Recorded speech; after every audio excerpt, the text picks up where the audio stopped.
ವೀಕ್ಷಕರೇ, ಮಂಜುಗಡ್ಡೆಯ ಮೇಲೆ ಕಪ್ಪು ಕೋಟ್ ಹಾಕಿಕೊಂಡವರಂತೆ ಎರಡು ಕಾಲುಗಳ ಮೇಲೆ ಹೆಜ್ಜೆ ಹಾಕುತ್ತಾ ಗುಂಪಾಗಿ ಸಾಗುವ ಆ ಪುಟ್ಟ ಪುಟ್ಟ ಜೀವಿಗಳನ್ನು ನೋಡ್ತಾ ಇದ್ರೆ ಸಮಯ ಹೋದದ್ದೇ ಗೊತ್ತಾಗಲ್ಲ. ಡಿಸ್ಕವರಿ, ನ್ಯಾಷನಲ್ ಜಿಯೋಗ್ರಫಿ ಚಾನೆಲ್ಗಳಲ್ಲಿ ಅಥವಾ ಹಾಲಿವುಡ್ ಸಿನಿಮಾಗಳಲ್ಲಿ ಮಾತ್ರ ಕಾಣಸಿಗುವಂತಹ ಆ ಕ್ಯೂಟ್ ಜೀವಿಗಳೇ ಪೆಂಗ್ವಿನ್ಗಳು. -ಡಿಗ್ರಿ ತಾಪಮಾನ, ಎಲ್ಲಿ ನೋಡಿದ್ರು ಬೆಳ್ಳಗಿನ ಹಿಮ. ಅಂತಹ ಅಂಟಾರ್ಟಿಕಾ ಖಂಡದಲ್ಲಿ ವಾಸಿಸುವಂತಹ ಈ ಪೆಂಗ್ವಿನ್ಗಳನ್ನ ನಾವು ಹತ್ತಿರದಿಂದ ನೋಡಬೇಕು ಅಂದ್ರೆ ಲಕ್ಷಾಂತರ ರೂಪಾಯಿ ಖರ್ಚು ಮಾಡಿ ವಿದೇಶಕ್ಕೆ ಹೋಗ್ಬೇಕು. ಆದ್ರೆ ಇನ್ ಮುಂದೆ ಹಾಗಿಲ್ಲ. ಪೆಂಗ್ವಿನ್ಗಳನ್ನ ನೋಡಲು ನಾವು ವಿದೇಶಕ್ಕೆ ಹೋಗಬೇಕಿಲ್ಲ. ನಮ್ಮ ಅರಮನೆ ನಗರಿ, ಸಾಂಸ್ಕೃತಿಕ ನಗರಿ ಮೈಸೂರಿನಲ್ಲೇ ಅಂಟಾರ್ಟಿಕಾದ ವಾತಾವರಣ ಸೃಷ್ಟಿಯಾಗಲಿದೆ. ಹೌದು, ದಕ್ಷಿಣ ಭಾರತದ ಮೊಟ್ಟ ಮೊದಲ ಪೆಂಗ್ವಿನ್ ಪಾರ್ಕ್ ನಮ್ಮ ಹೆಮ್ಮೆಯ ಮೈಸೂರಿನಲ್ಲೇ ತಲೆ ಎತ್ತಲಿದೆ. ರಾಜ್ಯದ ಪ್ರವಾಸೋದ್ಯಮಕ್ಕೆ ಹೊಸ ಕಳೆ ತರಲಿರುವ ಈ ಬಿಗ್ ಪ್ರಾಜೆಕ್ಟ್ಗೆ ರಾಜ್ಯ ಸರ್ಕಾರ ಮತ್ತು ಅರಣ್ಯ ಇಲಾಖೆ ಭರ್ಜರಿ ಸಿದ್ಧತೆಗಳನ್ನು ಆರಂಭಿಸಿವೆ. ಹಾಗಾದ್ರೆ ಈ ಪೆಂಗ್ವಿನ್ ಪಾರ್ಕ್ ಎಲ್ಲಿ ನಿರ್ಮಾಣವಾಗಲಿದೆ? ನಮ್ಮ ಮೈಸೂರಿನ ಬಿಸಿಲಿಗೆ ಆ ಹಿಮದ ಜೀವಿಗಳು ಹೊಂದಿಕೊಳ್ಳಲು ಸಾಧ್ಯವೇ? ಮೈಸೂರಿಗೆ ಬರುವಂತಹ ಆ ವಿಶೇಷ ಅತಿಥಿಗಳು ಯಾರು? ಇದರ ಬಗ್ಗೆ ಕಂಪ್ಲೀಟ್ ಡೀಟೇಲ್ಸ್ ಇಲ್ಲಿದೆ. ನಾನು ಶಿವಮೂರ್ತಿ ಸೊರಬ. ಕಾರಂಜಿ ಕೆರೆಯಲ್ಲಿ ಪೆಂಗ್ವಿನ್ ಪಾರ್ಕ್, ದಕ್ಷಿಣ ಭಾರತದ ಮೊದಲ ಪೆಂಗ್ವಿನ್ ಪಾರ್ಕ್. ವೀಕ್ಷಕರೇ, ಮೈಸೂರು ಅಂದ್ರೆ ಕೇವಲ ಅರಮನೆ, ಚಾಮುಂಡಿ ಬೆಟ್ಟ ಮಾತ್ರವಲ್ಲ, ಅಲ್ಲಿನ ಚಾಮರಾಜೇಂದ್ರ ಮೃಗಾಲಯ ಕೂಡ ಪ್ರಪಂಚಾದ್ಯಂತ ಫೇಮಸ್ ಆಗಿದೆ. ಈ ಮೃಗಾಲಯಕ್ಕೆ ಹೊಂದಿಕೊಂಡಂತೆ ನಗರ ಕೇಂದ್ರದಿಂದ ಕೇವಲ 4 ಕಿಲೋಮೀಟರ್ ದೂರದಲ್ಲಿರುವಂತಹ ಸುಂದರವಾದ ತಾಣವೇ ಕಾರಂಜಿ ಕೆರೆ. ಸದ್ಯ ವಾಯು ವಿಹಾರಿಗಳು ಹಾಗೂ ಬೋಟಿಂಗ್ ಪ್ರಿಯರ ಸ್ವರ್ಗವಾಗಿರುವ ಇದೇ ಕಾರಂಜಿ ಕೆರೆಯ ಆವರಣದಲ್ಲಿ ರಾಜ್ಯದ ಮೊಟ್ಟ ಮೊದಲ ಪೆಂಗ್ವಿನ್ ಪಾರ್ಕ್ ತಲೆ ಎತ್ತಲಿದೆ. ಈಗಾಗಲೇ ಕಾರಂಜಿ ಕೆರೆ ಮತ್ತು ಮೈಸೂರು ಮೃಗಾಲಯದ ನಡುವೆ ನೇರ ಸಂಪರ್ಕ ವ್ಯವಸ್ಥೆ ಇದೆ. ಹೀಗಾಗಿ ಮೃಗಾಲಯಕ್ಕೆ ಬರುವ ಪ್ರವಾಸಿಗರು ನೇರವಾಗಿ ಪೆಂಗ್ವಿನ್ ಪಾರ್ಕಿಗೂ ಭೇಟಿ ನೀಡಬಹುದು.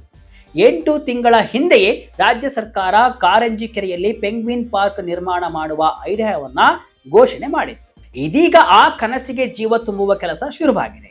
ಈ ವಿಶ್ವ ದರ್ಜೆಯ ಪೆಂಗ್ವಿನ್ ಪಾರ್ಕ್ ನಿರ್ಮಾಣವಾದರೆ ಮೈಸೂರಿಗೆ ಬರುವ ದೇಶ ವಿದೇಶಗಳ ಪ್ರವಾಸಿಗರ ಸಂಖ್ಯೆ ದುಪ್ಪಟ್ಟಾಗಲಿದೆ. ಜೊತೆಗೆ ಮೃಗಾಲಯಕ್ಕೂ ಭಾರಿ ಆದಾಯ ಹರಿದು ಬರಲಿದೆ ಎಂಬುದು ಸರ್ಕಾರದ ಲೆಕ್ಕಾಚಾರವಾಗಿದೆ. ಮುಂಬೈ, ಗುಜರಾತ್ ಬಿಟ್ರೆ ಮೈಸೂರೇ ನೆಕ್ಸ್ಟ್. ಎಕ್ಸ್ಪರ್ಟ್ ಹುಡುಕಾಟದಲ್ಲಿ ಅರಣ್ಯ ಇಲಾಖೆ. ನಿಮಗೆ ಗೊತ್ತಿರಲಿ, ಈ ಪೆಂಗ್ವಿನ್ ಪಾರ್ಕ್ ಅನ್ನೋದು ಎಂತಹ ಅಪರೂಪದ ಪ್ರಾಜೆಕ್ಟ್ ಅಂದ್ರೆ ಇಡೀ ದಕ್ಷಿಣ ಭಾರತದ ಯಾವುದೇ ರಾಜ್ಯಗಳಲ್ಲೂ ಈ ಪೆಂಗ್ವಿನ್ ಪಾರ್ಕ್ ಇಲ್ಲ. ಹೌದು, ದಕ್ಷಿಣ ಭಾರತದ ಮಟ್ಟಿಗೆ ಇದೇ ಮೊದಲು. ಇಡೀ ಭಾರತ ದೇಶವನ್ನ ತೆಗೆದುಕೊಂಡ್ರೆ ಸದ್ಯಕ್ಕೆ ಮಹಾರಾಷ್ಟ್ರದ ಮುಂಬೈ ಹಾಗೂ ಗುಜರಾತ್ನ ಅಹಮದಾಬಾದ್ನಲ್ಲಿ ಬಿಟ್ರೆ ಬೇರೆಲ್ಲೂ ಕೂಡ ಪೆಂಗ್ವಿನ್ಗಳು ಕಾಣಸಿಗುವುದಿಲ್ಲ. ಮುಂಬೈನ ವೀರಮಾತಾ ಜೀಜಾಬಾಯಿ ಬೋಸಲೆ ಉದ್ಯಾನವನದಲ್ಲಿ ಹಂಬೋಲ್ಟ್ ಪ್ರಭೇದದ ಪೆಂಗ್ವಿನ್ಗಳು ಇದ್ದು ಅವು ಅಲ್ಲಿನ ಪ್ರಮುಖ ಆಕರ್ಷಣೆಯಾಗಿವೆ. ಹಾಗೆ 2021ರಲ್ಲಿ ಗುಜರಾತ್ನ ಅಹಮದಾಬಾದ್ನಲ್ಲಿರುವಂತಹ ಸೈನ್ಸ್ ಸಿಟಿಯಲ್ಲಿ ಆಫ್ರಿಕಾದ ದಕ್ಷಿಣ ತುದಿಯಿಂದ ತಂದಂತಹ 5 ಪೆಂಗ್ವಿನ್ಗಳನ್ನ ಬಿಡಲಾಗಿದ್ದು ಅಲ್ಲಿಯೂ ಕೂಡ ಪ್ರವಾಸಿಗರು ಮುಗಿಬೀಳುತ್ತಿದ್ದಾರೆ. ಇದೀಗ ಆ ಸಾಲಿಗೆ ನಮ್ಮ ಮೈಸೂರು ಕೂಡ ಸೇರ್ಪಡೆಯಾಗ್ತಾ ಇರುವುದು ಕನ್ನಡಿಗರಿಗೆಲ್ಲ ಹೆಮ್ಮೆಯ ವಿಚಾರ. ಆದ್ರೆ ಈ ಪೆಂಗ್ವಿನ್ ಪಾರ್ಕ್ ನಿರ್ಮಾಣ ಮಾಡುವುದು ಅಷ್ಟು ಸುಲಭದ ಮಾತಲ್ಲ. ಇದಕ್ಕಾಗಿ ರಾಜ್ಯ ಅರಣ್ಯ ಇಲಾಖೆ ಈಗ ದೇಶಾದ್ಯಂತ ನುರಿತ ತಜ್ಞರಿಗಾಗಿ ಹುಡುಕಾಟವನ್ನು ನಡೆಸ್ತಾ ಇದೆ. ಪಾರ್ಕ್ ನಿರ್ಮಾಣಕ್ಕೆ ಸಮಗ್ರ ಯೋಜನಾ ವರದಿ ತಯಾರಿಸಲು ಈ ತಜ್ಞರ ಅಗತ್ಯವಿದೆ. ಪೆಂಗ್ವಿನ್ ತರೋದು ಅಷ್ಟು ಸುಲಭವಲ್ಲ. ತಜ್ಞರು ಬೇಕು, ಟೆಕ್ನಾಲಜಿ ಬೇಕು. ಎಸ್, ಇದಕ್ಕೆ ಯಾಕೆ ತಜ್ಞರು ಬೇಕು ಅಂತೀರಾ? ನೋಡಿ ವೀಕ್ಷಕರೇ, ಪೆಂಗ್ವಿನ್ಗಳು ಸಾಮಾನ್ಯ ಪ್ರಾಣಿ ಅಥವಾ ಹಕ್ಕಿಗಳಲ್ಲ. ಇವುಗಳನ್ನ ಉಳಿದ ಪ್ರಾಣಿಗಳಂತೆ ಕೇವಲ ಒಂದು ಪಂಜರದಲ್ಲಿ ಹಾಕಿ ಆಹಾರವನ್ನ ನೀಡಿ ಸಾಕಲು ಸಾಧ್ಯವೇ ಇಲ್ಲ. ಇವುಗಳಿಗೆ ಬೇಕಾಗಿರುವುದು ಅತ್ಯಂತ ಜಟಿಲವಾದ ಮತ್ತು ಸಂಕೀರ್ಣವಾದ ಲೈಫ್ ಸಪೋರ್ಟ್ ಸಿಸ್ಟಮ್. ಈ ಬಗ್ಗೆ ಮೈಸೂರು ಚಾಮರಾಜೇಂದ್ರ ಮೃಗಾಲಯದ ಕಾರ್ಯನಿರ್ವಾಹಕ ನಿರ್ದೇಶಕಿಯಾದ ಪಿ ಅನುಷಾ ಅವರು ಅತ್ಯಂತ ಮಹತ್ವದ ಮಾಹಿತಿಯನ್ನು ಹಂಚಿಕೊಂಡಿದ್ದಾರೆ. ಅವರ ಪ್ರಕಾರ ಈ ಪೆಂಗ್ವಿನ್ ಪಾರ್ಕ್ ನಿರ್ಮಾಣಕ್ಕೆ ಕೇವಲ ಸಾಮಾನ್ಯ ಇಂಜಿನಿಯರ್ಗಳು ಸಾಕಾಗುವುದಿಲ್ಲ.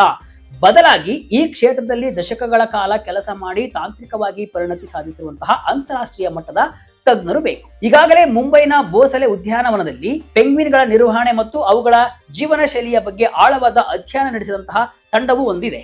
ಅಂತಹ ಪರಿಣಿತರ ಮಾರ್ಗದರ್ಶನ ಮೈಸೂರಿಗೆ ಈಗ ಅಗತ್ಯವಾಗಿದೆ. ಪೆಂಗ್ವಿನ್ಗಳಿಗೆ ಬೇಕಾಗುವ ನಿಖರವಾದ ಸಮಶೀತೋಷ್ಣ ವಾತಾವರಣವನ್ನ ಸೃಷ್ಟಿಸುವುದು ಹೇಗೆ, ಅವುಗಳು ಮುಕ್ತವಾಗಿ ಈಜಾಡಲು ಮತ್ತು ಓಡಾಡಲು ಬೇಕಾದ ವಾಸಸ್ಥಳದ ವೈಜ್ಞಾನಿಕ ವಿನ್ಯಾಸ ಹೇಗಿರಬೇಕು, ಹನಿ ಹನಿಯು ಕನ್ನಡಿಯಂತೆ ಸ್ವಚ್ಛವಾಗಿರುವ ನೀರನ್ನ ನಿರಂತರವಾಗಿ ಶುದ್ಧೀಕರಿಸುವಂತಹ ಹೈಟೆಕ್ ಉಪಕರಣಗಳ ಅಳವಡಿಕೆ ಮತ್ತು ಸೆಕೆಂಡಿಗೂ ಉಷ್ಣಾಂಶವನ್ನ ಏರಿಳಿತವಾಗದಂತೆ ನಿಯಂತ್ರಿಸುವಂತಹ ಸೆನ್ಸರ್ಗಳ ಬಗ್ಗೆ ಪಕ್ಕಾ ಮಾಹಿತಿ ನೀಡಲು ಈ ಪರಿಣಿತರು ಬೇಕೇ ಬೇಕು. ಅಷ್ಟೇ ಅಲ್ಲದೆ ಈ ಪುಟ್ಟ ಜೀವಿಗಳ ಆರೋಗ್ಯದ ಮೇಲೆ ಹವಾಮಾನ ಉಂಟು ಮಾಡುವಂತಹ ಪರಿಣಾಮಗಳು, ಅವುಗಳ ವಿಶೇಷ ಆಹಾರ ಪದ್ಧತಿ ಮತ್ತು ನೈರ್ಮಲ್ಯದ ಬಗ್ಗೆಯೂ ಕೂಡ ಇವರು ಮಾರ್ಗದರ್ಶನವನ್ನ ನೀಡಲಿದ್ದಾರೆ. ಒಮ್ಮೆ ಇಂತಹ ನುರಿತ ತಜ್ಞರ ತಂಡ ಲಭ್ಯವಾದ ತಕ್ಷಣವೇ ಯೋಜನೆಯ ಸಂಪೂರ್ಣ ನೀಲನಕ್ಷೆ ಅಂದ್ರೆ ಅಧಿಕೃತವಾಗಿ ಡಿಪಿಆರ್ ಸಿದ್ಧವಾಗಲಿದೆ. ಆ ಬಳಿಕವಷ್ಟೇ ಈ ಕನಸಿನ ಯೋಜನೆಗೆ ಅಡಿಪಾಯ ಬೀಳಲಿದೆ ಅಂತ ಅನುಷಾ ಅವರು ಸ್ಪಷ್ಟಪಡಿಸಿಕೊಂಡಿದ್ದಾರೆ. ಹೀಗಾಗಿ ಈ ಯೋಜನೆಗೆ ತಜ್ಞರ ಆಯ್ಕೆಯೇ ಮೊದಲ ಮತ್ತು ಅತಿ ಮುಖ್ಯವಾದ ಹೆಜ್ಜೆಯಾಗಿದೆ. ಮೈಸೂರು ಬಿಸಿಲಿಗೆ ಪೆಂಗ್ವಿನ್ ಬದುಕುತ್ತಾ? ಕೃತಕ ಅಂಟಾರ್ಟಿಕಾ ಸೃಷ್ಟಿಗೆ ಏನೇನ್ ಬೇಕು? ಈಗ ನಿಮ್ಮೆಲ್ಲರ ಮನಸ್ಸಿನಲ್ಲಿ ಕಾಡ್ತಾ ಇರುವಂತಹ ಅತಿ ದೊಡ್ಡ ಪ್ರಶ್ನೆ ಅಂದ್ರೆ, ಮೈಸೂರಿನಲ್ಲಿ ಬೇಸಿಗೆ ಬಂದ್ರೆ ಸುಡು ಬಿಸಿಲು ಇರುತ್ತೆ, ಈ ಬಿಸಿಲಿಗೆ ಶೀತ ವಲಯದ ಪೆಂಗ್ವಿನ್ಗಳು ಬದುಕಲು ಸಾಧ್ಯವೇ? ಖಂಡಿತ ಸಾಧ್ಯವಿದೆ ವೀಕ್ಷಕರೇ.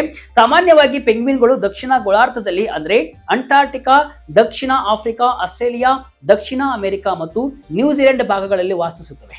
ಕೇವಲ ಅಂಟಾರ್ಟಿಕಾದಿಂದ ಬಂದಂತಹ ಪೆಂಗ್ವಿನ್ಗಳಿಗೆ ಮಾತ್ರ ವಿಪರೀತ ಚಳಿಯ ಅಗತ್ಯವಿರುತ್ತೆ.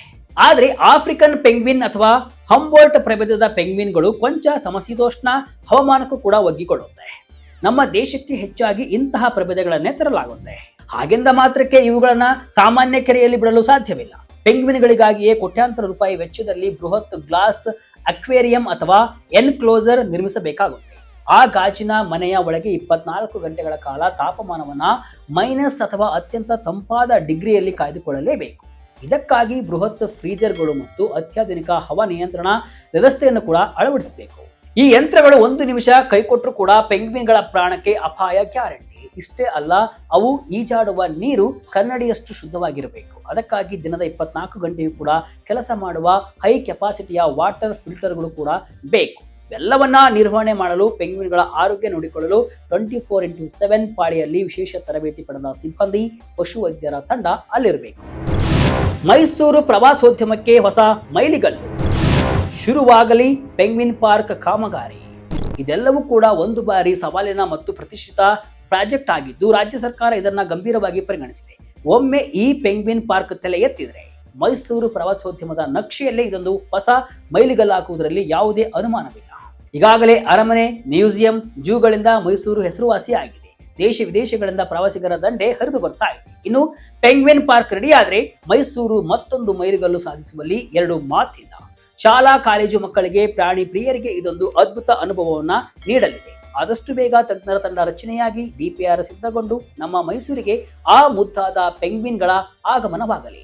ಒಟ್ಟಿನಲ್ಲಿ ಮೈಸೂರಿನ ಸಾಂಸ್ಕೃತಿಕ ಹಾಗೂ ಐತಿಹಾಸಿಕ ಸೊಬಗಿಗೆ ಈಗ ಈ ಪೆಂಗ್ವಿನ್ ಪಾರ್ಕ್ ಎಂಬ ಹೊಸ ಗರಿ ಸೇರ್ಪಡೆಯಾಗ್ತಾ ಇದೆ. ಇದು ಕೇವಲ ಒಂದು ಪ್ರವಾಸಿ ತಾಣವಲ್ಲ, ಬದಲಿಗೆ ಜಾಗತಿಕ ಮಟ್ಟದ ಜೀವ ವೈವಿಧ್ಯವನ್ನ ನಮ್ಮ ನಾಡಿಗೆ ತರುವ ಒಂದು ಮಹತ್ವಾಕಾಂಕ್ಷೆಯ ಪ್ರಯತ್ನ. ಕೇವಲ ದೂರದರ್ಶನದ ಪರದೆಗಳ ಮೇಲೆ ನೋಡಿ ಸಂಭ್ರಮಿಸ್ತಾ ಇದ್ದಂತಹ ಆ ಮುದ್ದಾದ ಹಿಮದ ಜೀವಿಗಳು ಶೀಘ್ರದಲ್ಲೇ ನಮ್ಮ ಅರಮನೆ ನಗರಿಯ ಮಣ್ಣಿನಲ್ಲಿ ಹೆಜ್ಜೆ ಹಾಕಲಿವೆ ಎಂಬುದು ಪ್ರತಿಯೊಬ್ಬ ಕನ್ನಡಿಗನಿಗೂ ಹೆಮ್ಮೆಯ ಸಂಗತಿ. ಅಂಟಾರ್ಟಿಕಾದ ಆ ಶೀತಲ ಪರಿಸರವನ್ನ ಮೈಸೂರಿನಂತಹ ಹವಾಮಾನದಲ್ಲಿ ಕೃತಕವಾಗಿ ಸೃಷ್ಟಿಸುವುದು ತಾಂತ್ರಿಕವಾಗಿ ಒಂದು ದೊಡ್ಡ ಸಾಹಸವೇ ಸರಿ. ಆದರೆ ಅತ್ಯಾಧುನಿಕ ತಂತ್ರಜ್ಞಾನ ಮತ್ತು ನುರಿತ ತಜ್ಞರ ಮಾರ್ಗದರ್ಶನದಲ್ಲಿ ಈ ಯೋಜನೆ ಸಾಕಾರಗೊಂಡ್ರೆ ಮೈಸೂರು ಕೇವಲ ದಕ್ಷಿಣ ಭಾರತದ ಪ್ರವಾಸಿ ಕೇಂದ್ರವಾಗಿ ಉಳಿಯದೆ ಜಾಗತಿಕ ವನ್ಯಜೀವಿ ಪ್ರವಾಸೋದ್ಯಮದ ಭೂಪಟದಲ್ಲಿ ಅಚ್ಚಳಿಯದ ಹೆಸರು ಮಾಡಲಿದೆ. ಶಾಲಾ ಮಕ್ಕಳಿಗೆ ಶೈಕ್ಷಣಿಕವಾಗಿ ಮತ್ತು ಪ್ರಾಣಿ ಪ್ರಿಯರಿಗೆ ಮನರಂಜನೆಯ ದೃಷ್ಟಿಯಿಂದ ಇದೊಂದು ವರದಾನವಾಗಲಿದೆ.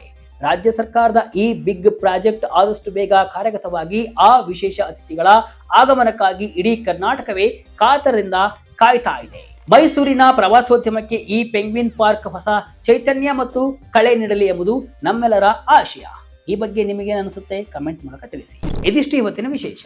ಇದೇ ರೀತಿ ಹಲವು ವಿಶ್ಲೇಷಣೆ, ಮಾಹಿತಿ ಅಷ್ಟೇ ಅಲ್ಲ, ಮನರಂಜನೆಯ ವಿಡಿಯೋಗಳಿಗಾಗಿ ವಿಜಯ ಕರ್ನಾಟಕ ವೆಬ್ಸೈಟ್, ಫೇಸ್ಬುಕ್ ಹಾಗೂ ಯೂಟ್ಯೂಬ್ ಪೇಜ್ ಅನ್ನು ಫಾಲೋ ಮಾಡಿ. ಧನ್ಯವಾದಗಳು.